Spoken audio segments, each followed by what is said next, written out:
All right, Ray DeLesio back with you here on the Farm Monitor. Right now, we want to take you to Washington, Georgia for a special look at the Canup family. Trust me when I say they are not your average family, and their weekends are anything but typical. While most are unwinding, the Canups are loading and unloading trailers, tightening saddles, and hitting the road. From trick riding to barrel racing, it's a lifestyle this Georgia Farm Bureau family built on commitment, courage, and a deep sense of togetherness.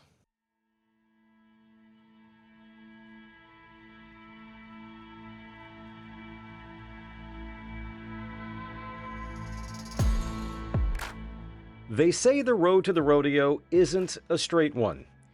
It's dusty, chaotic, and rarely runs on schedule. But for the Canup family, it's exactly where they feel most at home. For Sam and Van Canup, rodeo isn't just a weekend hobby. It's the fabric of their family. But like most things in life, it didn't start that way. I didn't rodeo really before I met him. It's just always really been school for me. I mean, I did like horses. I've had them most of my life, but didn't really rodeo. It's not as big of a thing in West Virginia.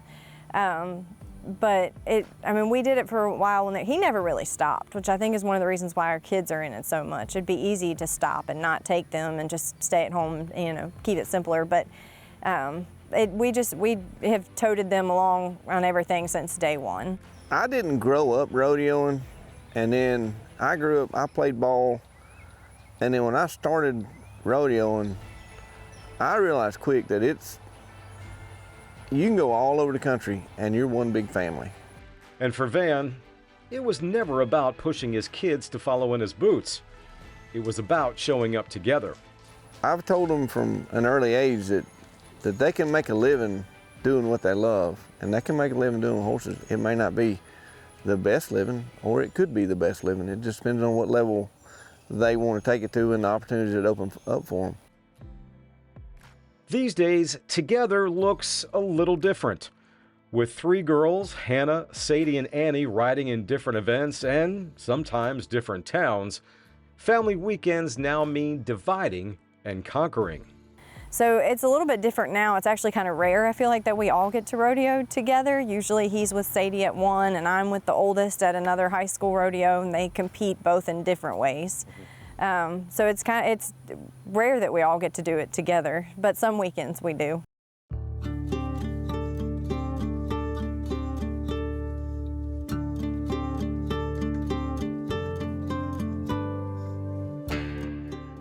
At just 9 years old, Sadie Canup already knows the spotlight and the saddle. Her act, trick riding. Her partner, a steady chestnut horse named Apache. What are some of your earliest memories about being around a rodeo? Probably me on my horse Lola. I was really, really young.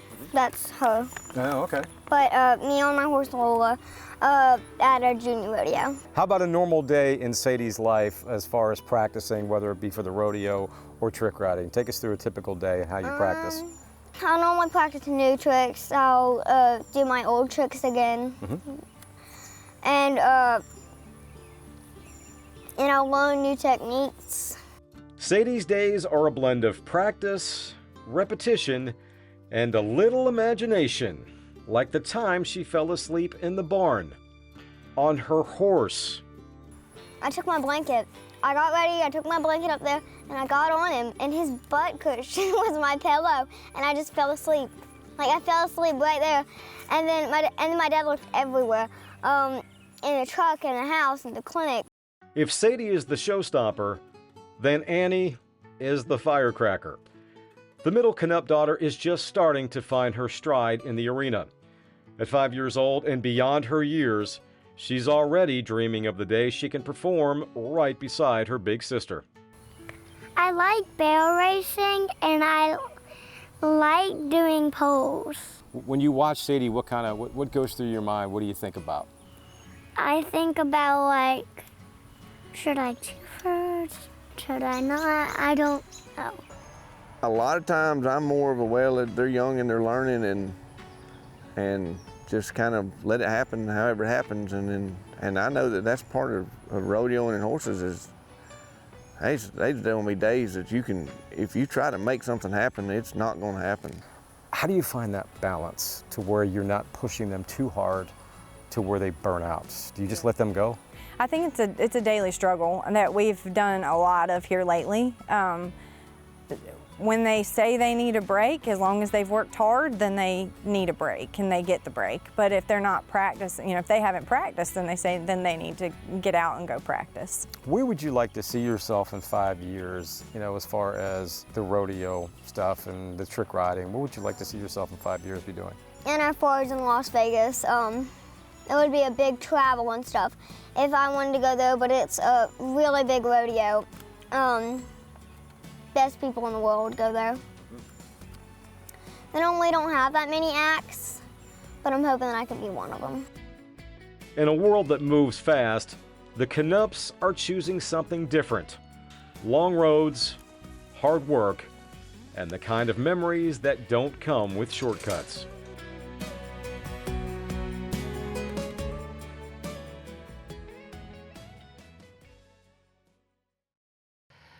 Yeah, buddy, from small town Georgia to big rodeo dreams, the Canups proving once again that with family by your side, the ride is always worth it.